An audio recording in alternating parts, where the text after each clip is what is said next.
उन लोगों को सावरकर पढ़ाने दो। आप दिल्ली के सारे स्कूलों में अंबेडकर साहब को पढ़ाइए। चुनाव हार जाएं तो कहते हैं दलितों के वोट चाहिए, चुनाव हार जाए तो कहते हैं रिजर्वेशन होना चाहिए, चुनाव जीतने के चांस हो तो कहते हैं रिजर्वेशन खत्म कर दो। मोदी जी देश नहीं है, आरएसएस संसद नहीं है और मनुस्मृति संविधान नहीं है। विजयदशमी के दिन हम सब लोग जानते हैं बाबा साहब अंबेडकर ने बुद्ध धर्म को अपनाया था। विजयदशमी के दिन नागपुर के अंदर 2 घटनाएं घटती हैं हर साल। आरएसएस के हेडक्वार्टर के अंदर शस्त्र पूजा होती है और नागपुर के अंदर भारी तादाद में पूरे देश से दलित समाज से लोग इकट्ठे होते हैं और बाबा साहब अंबेडकर को याद करते हैं जिस दिन उन्होंने अपना धर्म परिवर्तन किया था।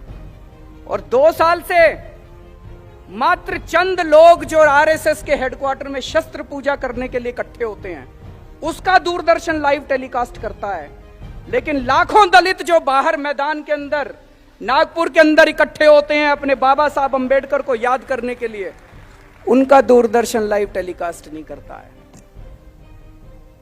अभी आप सबने एनसीईआरटी सुना होगा, national council for educational research and training. NCERT उसकी जो राष्ट्रीय परिषद है, उस राष्ट्रीय परिषद के जो चेयरमैन है वो यूनियन एचआरडी मिनिस्टर होती हैं, स्मृति ईरानी जी उसकी चेयरपर्सन है। और उसके जो मेंबर होते हैं वो देश के जितने राज्य हैं हर राज्य का शिक्षा मंत्री उसका मेंबर होता है। अभी पिछले हफ्ते उनकी मीटिंग हुई। मनीष सिसोदिया जी दिल्ली के शिक्षा मंत्री हैं, इनको वहां जाने का मौका मिला। ये वहां गए और लौटने के बाद ये पूरा किस्सा मुझे बता रहे थे कि उस मीटिंग में क्या हुआ।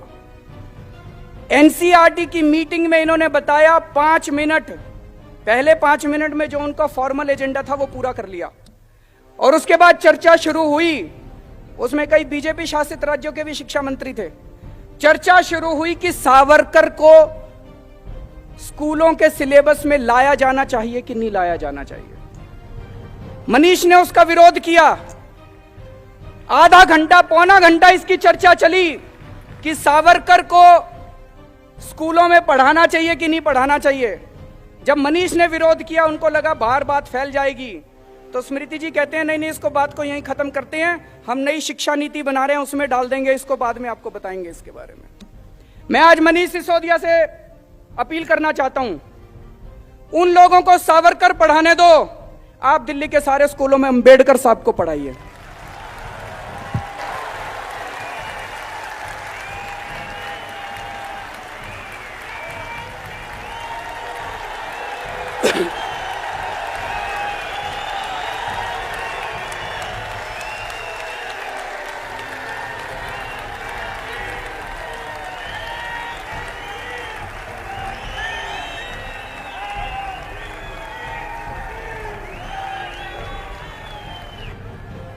बाबा साहब के जीवन,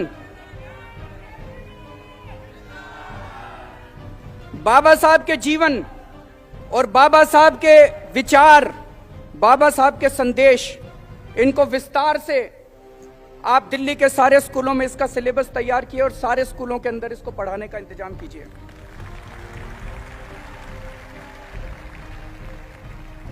बाबा साहब अंबेडकर वो खुद छुआछूत का शिकार हुए थे। उन्होंने खुद ने अपनी जिंदगी के अंदर अन्याय बर्दाश्त किया था, इसलिए उन्होंने संविधान के अंदर रिजर्वेशन की व्यवस्था की थी। वो जानते थे कि यह समाज वो समाज है जिसने सदियों सदियों से अन्याय बर्दाश्त किया, सदियों से उन्होंने छुआछूत बर्दाश्त किया है। अगर उस समाज को अपने को बराबर लाना है तो अपने को उनको रिजर्वेशन देना पड़ेगा। आज मौजूदा सरकार, आरएसएस के प्रमुख कहते हैं रिजर्वेशन के ऊपर पुनर्चर्चा होनी चाहिए। प्रधानमंत्री जी कहते हैं हम रिजर्वेशन के पक्ष में हैं। किसको बेवकूफ बना रहे हैं? चित भी मेरी पट भी मेरी। चुनाव हार जाएं तो कहते हैं दलितों के वोट चाहिए, चुनाव हार जाएं तो कहते हैं रिजर्वेशन होना चाहिए, चुनाव जीतने के चांस हो तो कहते हैं रिजर्वेशन खत्म कर दो। सारा देश देख रहा है इसको। मैं एक ही चीज कहना चाहता हूं जी, मोदी जी देश नहीं है, आरएसएस संसद नहीं है और मनुस्मृति संविधान नहीं है। आज ये देश आज ये देश कौन से संविधान से चलाने की कोशिश की जा रही है? बाबा साहब अंबेडकर के संविधान से या मनुस्मृति के संविधान से? हम ये बर्दाश्त नहीं करने वाले, ये देश ये बर्दाश्त नहीं करने वाला।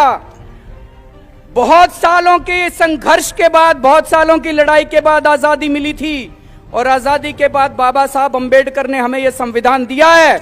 इस संविधान के लिए हम अपनी जान की बाजी लगा देंगे, लेकिन इस संविधान के विरुद्ध कोई काम नहीं होने देंगे।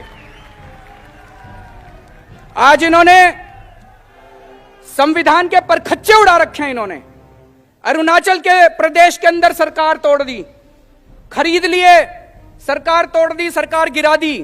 बाबा साहब अंबेडकर का संविधान तो ये नहीं कहता। बाबा साहब अंबेडकर संविधान कहता है चुनाव लड़ो, जीत के आओ। चुनाव लड़ने की ताकत नहीं बची अब सरकारें तोड़ेंगे, सरकारें गिराएंगे। अरुणाचल प्रदेश की सरकार तोड़ दी, उत्तर प्रदेश की सरकार तोड़ दी, अब कह रहे हैं दिल्ली के 21 एमएलए बर्खास्त करेंगे।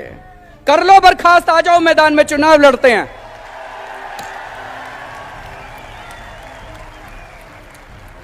हिम्मत है तो आ जाओ मैदान में, चुनाव लड़ते हैं। हम बाबा साहब अंबेडकर के संविधान के हिसाब से चुनाव लड़ेंगे। तुम ये बैकडोर एंट्री करना बंद करो, ये देश की जनता परमानेंटली तुम्हें डिसमिस कर देगी।